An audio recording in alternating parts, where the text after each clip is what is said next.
Welcome to this video on variable frequency drives, or VFDs. We'll explore how this technology can cut motor energy consumption by up to 50% and the technical mechanics behind this efficiency. The core problem is traditional waste. Most industrial motors run at a fixed, constant speed. When less flow is needed, mechanical dampers or valves are used, creating massive friction losses. This is akin to driving with the accelerator floored and using the brakes to control speed. It's highly inefficient.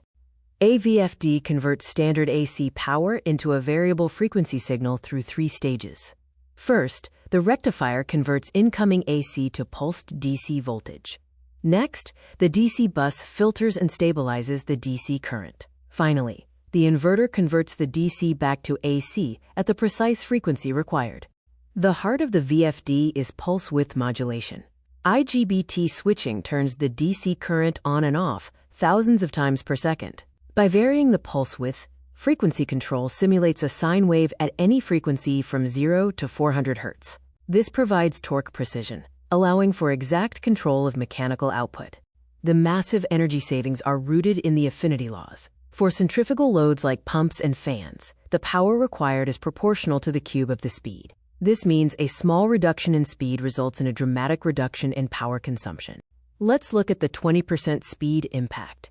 According to the Cube law, reducing a fan's speed by just 20% to 80% capacity results in a 49% energy reduction. You consume only 51.2% of the original energy to deliver 80% of the work, demonstrating dramatic efficiency gains.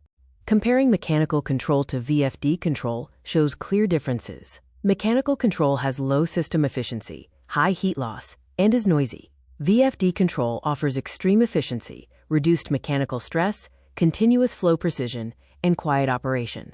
VFD savings vary by load type. Variable torque loads see the highest return due to Affinity Laws. Centrifugal fans save 55%, water pumps 45%, air compressors 30%, and conveyors 25% on average. Another key benefit is soft starting. Across-the-line starting causes high inrush currents, leading to voltage dips and heating. VFD soft starting eliminates this, resulting in lower current, reduced stress, and an extended motor life of 2 to 3 times.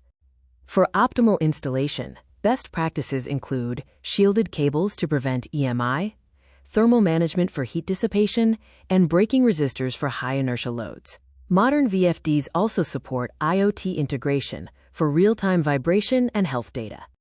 VFD retrofits often have a 12 to 18-month payback through energy savings alone. Adding predictive maintenance and carbon credit incentives further solidifies the business case for these energy-efficient technologies.